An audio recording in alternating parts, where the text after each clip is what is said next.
Yo, what's going on, peeps? We back with another vid. Really know the vibes by now. Make sure you like, make sure you comment, make sure you share, whatever the case may be.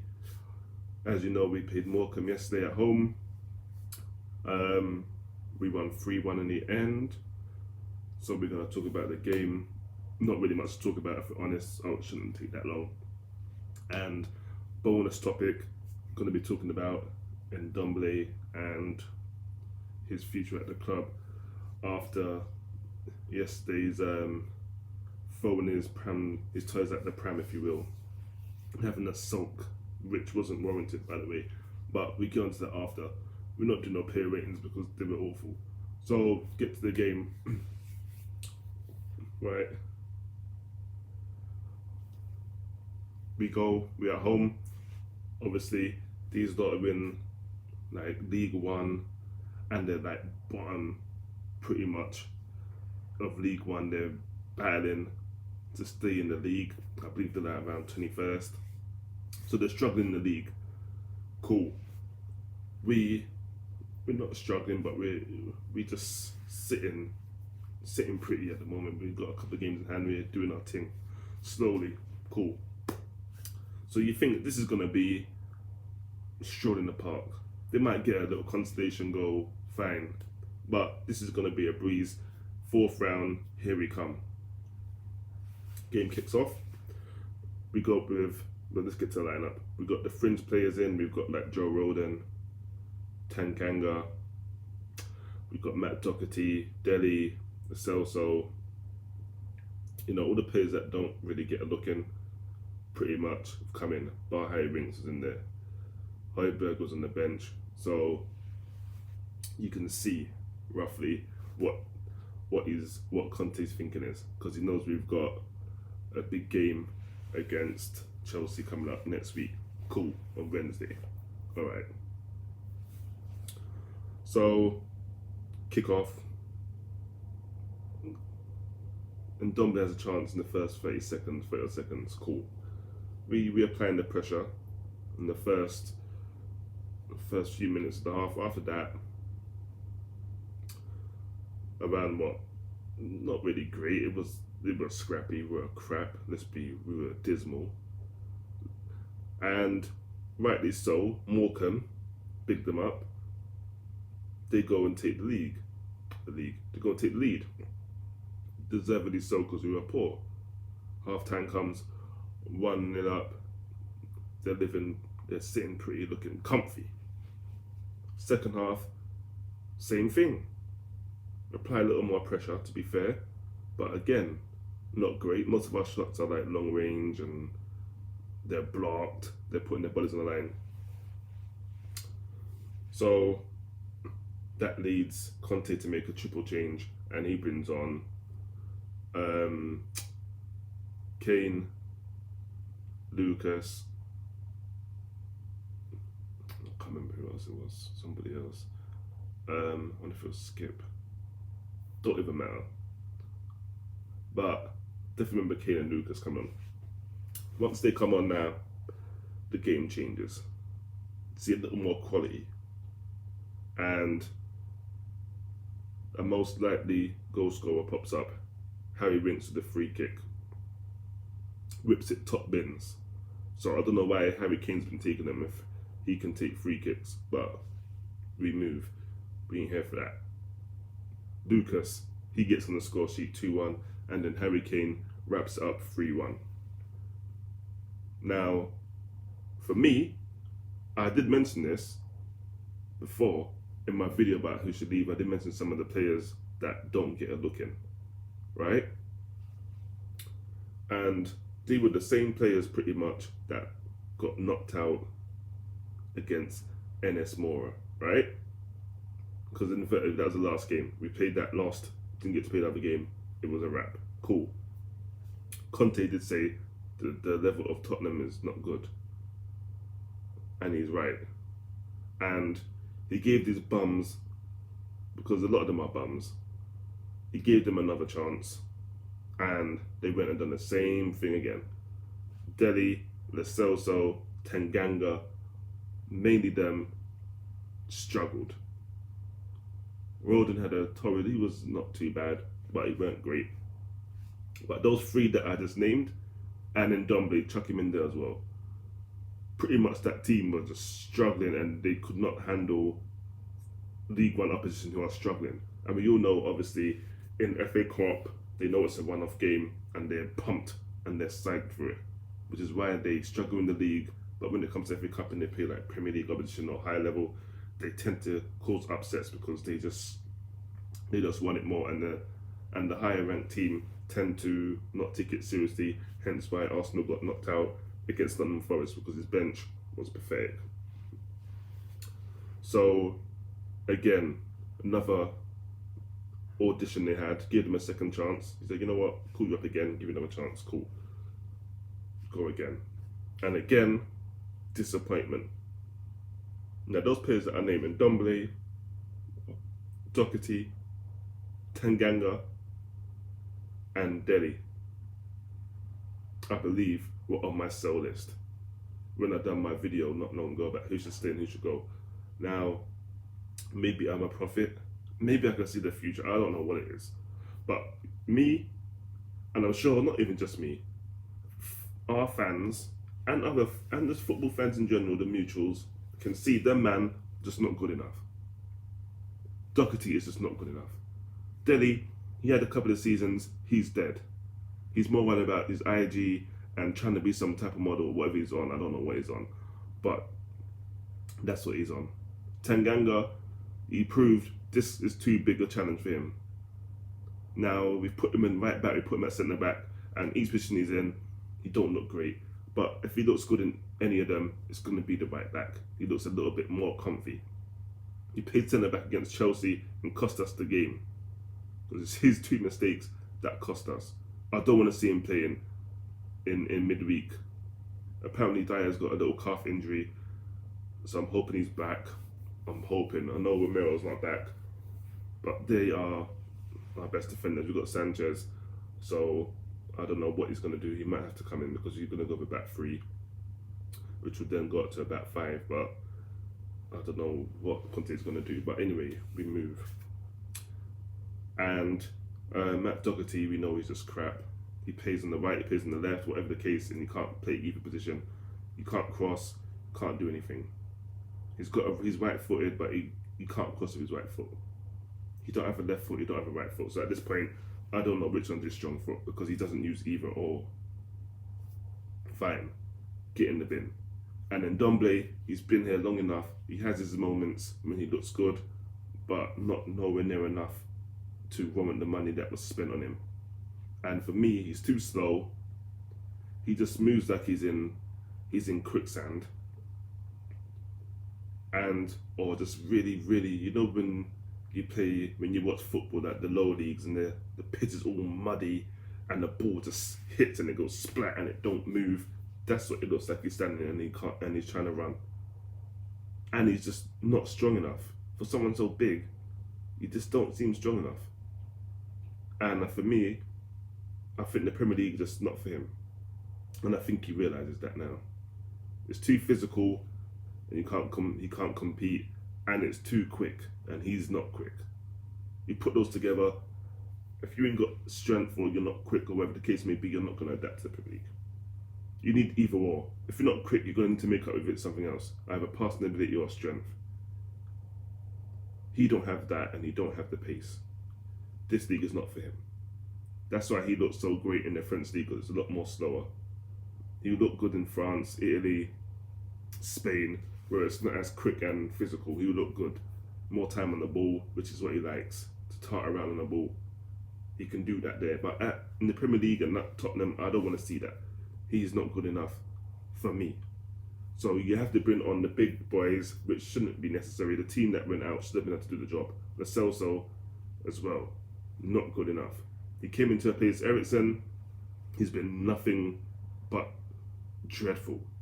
Scores the odd goal, then he's injured for like 3 months, comes back, looks crap, then he's injured again. Now listen, I'm a fan of Tottenham Hotspur Football Club. I support the players, of course, always, because they play for my club. But if you're dead, then I'm not supporting you, and you need to leave.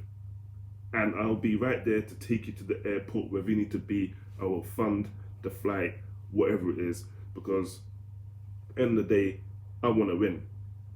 We ain't won a trophy in years, like 2008. I want to see some type of silverware.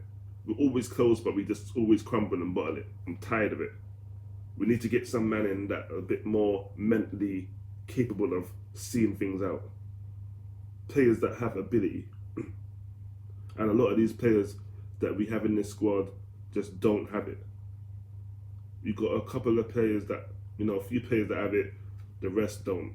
And they just drag the rest of the players down and ruin the whole thing. Ruin the balance and just ruin any chances of us winning anything. We played Chelsea in that League Cup, and the man there came out with the wrong mentality. You could blame the Conte for his tactics, cool. But either way, it's a derby. You gotta get up for it. Regardless, as a player, you gotta be up for a derby. I'm sorry, I don't care about what the manager's tactics are. You also yourself have to be a man, and man up and say, you know what, this is a derby. Let's do it for the fans. Let's put in a shift, show some passion. They didn't do it. Just like them 11 yesterday didn't show nothing. Hence why Morecambe looked like they were gonna see it out, and that's why Conte had to bring on Kane and Lucas, and I'm sure he didn't want to do it. But he did it, and it paid off. And that's why you always keep strength on the bench. Don't take the opposition for clowns and take them for granted like other teams do, and end up getting knocked out. And then they look bad. So you gotta respect your opponent always, no matter who they are, what league they're in, whatever the case. You gotta respect them, and they appreciate when they see you putting out a good team. I remember when we played Marine, when they saw Bell, all them players, they appreciated that because they're never gonna see them, so they like that. So big up Conte for at least bringing some reassurance on the bench. I'm sure he didn't want to use it, but they had about 20 minutes and they did it, so it's fine. Now we get to NDOMBELE. And I've been saying to sell him, so this isn't a thing where, now is the time he has to go. I've been saying it. Check my last video, I've been saying it. It's been there long enough. No more excuses that it needs time to adjust. We're not doing it anymore. He gets subbed and he's upset. He's probably upset because he knows he had a shocking game. He knows he didn't play well. There's no way he can say he don't deserve to come off. Anyone could come off at halftime or whenever. All of them could have come off. You could have made 11 changes. But unfortunately, you can't make 11 changes in football. You only get 3, and it is what it is. He just happened to be one that come off, and deservedly so. He wasn't doing anything. So he's sulking, he's trudging off, slow. From the other side, he's walking at a snail's pace. Bear in mind, it's still 1-0 at this point, we're losing. He's strolling, walking slow, like he runs. So you don't know if he's running or walking because it looks exactly the same speed, because he just slow, everything he does is slow, and it just looks painful to watch. Trudging off. Now the fans are getting irate because he's taking forever. We want to get on with the game. Lucas is trying to come on. We want to get back in it. Hurry up and get your ass off the pitch. He's trudging, strolling, getting booed, and as they're booing, it seems like he's walking even slower now that they're booing. So he's just doing it for attention, and it's the wrong attention. It's not a good look, and he needs to come out and say something.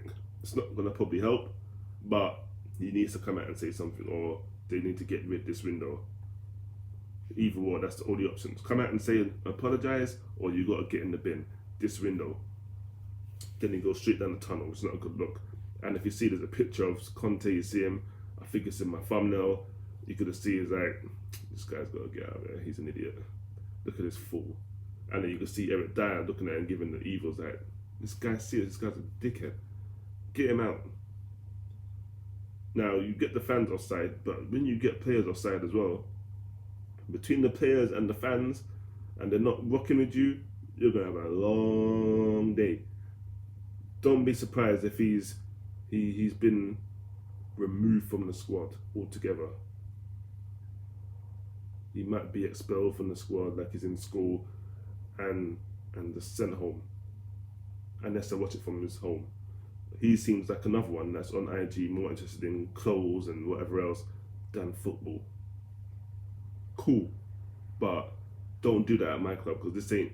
I don't want to be the club responsible for paying you to get drip and buy a car and watch and just be living your best life. Go do that somewhere else and go and fleece them. Don't come fleece us. So for me, his time is done. It's been done, but for me, that was the last straw. Personally, he's not really great anyway, so it ain't really a loss, because it's still like paying with 10 men if he's on, and if Delhi's on, it's like paying with 9. So it ain't really no different whether he's there or not. For me, I don't want to see him in the squad. Definitely not in the starting 11. I don't want to see him on the bench. For me, he has to leave this window. Now he's got he's requiring that it be someone in Champions League. There ain't no Champions League team wanna come take you. Let's be real. Just take it down a bit, take it down a notch. Wind your neck in a little bit and be realistic. You're not playing great, but you think a Champions League team wanna come take you. And if it is gonna be a Champions League team, it's gonna be one of those teams that are not great, but you know, they finish in Champions League because their league's not great. It's gonna be that kind of thing. So I don't even know, maybe like the Russian league, Belgian league, something like that. If he thinks he's going Barcelona, he's not. I don't see it. He's not going PSG. He's not going Real Madrid. I don't know where he thinks he's gonna go. But I don't see any of the big teams in Germany or Italy, Spain wanting to take him. So for me, just go where you want it. There might be a French club that might come take you in Europa League. Go settle there and chill and go play there. But his time at Tottenham, as of now, officially, even though I've been saying it, for me, there's no way back. He's done. This is like equivalent to when the fans were booing Jack at that time and he was doing all of this and throwing down his ting and storming off and having a tantrum. Arsenal fans were fuming, but they forgave him after whatever. He came out, he didn't even apologise. He gave his reason why he defended his actions. So they're a different type of fans, anyway. They whatever. But me, he can't come back in this team. He can't get no forgiveness. Every time he gets the ball, if he's in that team, I do not care. They need to boo this Don. As long as he's in this club, when his name's read out, boo. When he touches the ball, boo him. Let them man upstairs know that we ain't rocking with him and he needs to leave. Force their hand. Because for me, I'd rather give that space to one of the youths. Like, what's his name? Oh, Divine, I think it's Alfie or Harvey. One, I can't remember his name, and we got like Harvey White, or what is his name? Alfie White. It might be Alfie. One, I think one's name Alfie, one's name Harvey. I just can't remember which is which. But them two there, I've seen them play, and they do a lot better than him. 100%. I saw them against Marine. I think when they got some goals. I think it was Marine anyway. Whoever it was a lower league team, and they came in and they looked good, got goals. So for me, they would have done a lot better in that game than him. So I'd rather them come in and take his place, or go in the market and go buy someone. Get him out, get a little change. If you can't get rid in January, get rid in summer. Because I don't want to go into the new season with this Don. I don't. I'm tired of it. I'm sick of seeing him. And that there just showed he has no respect for the fans. And if you don't respect the fans, then boy, for me, you're done. Once you respect the fans once, you're done, for me.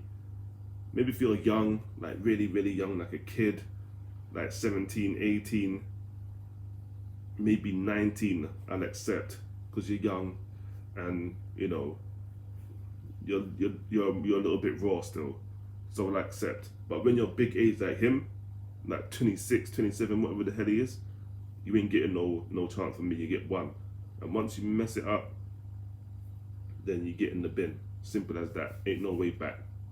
It's like an ex. Once you're an ex, you're an ex for a reason. That's it. If you ain't talking, you just cut off altogether and you're done at it. And for me, same thing applies to him. He's done. Don't want to see him in the squad. He needs to be like, you see how Arteta done Aubameyang, and that's what I need to be seeing him done like that. Just don't want you. Bye bye, bin. And that's my thoughts in it. So we end up in the next round, and we go to Brighton. We're home to Brighton next round. It's going to be another hard game. And the way these men play, God knows what's going to happen. I don't even want to know, but it is what it is. Anyway, make sure you like, make sure you subscribe, big yourselves up, be safe, wear your damn mask. And until the next vid, I'm out of it. And NDOMBELE out. Peace.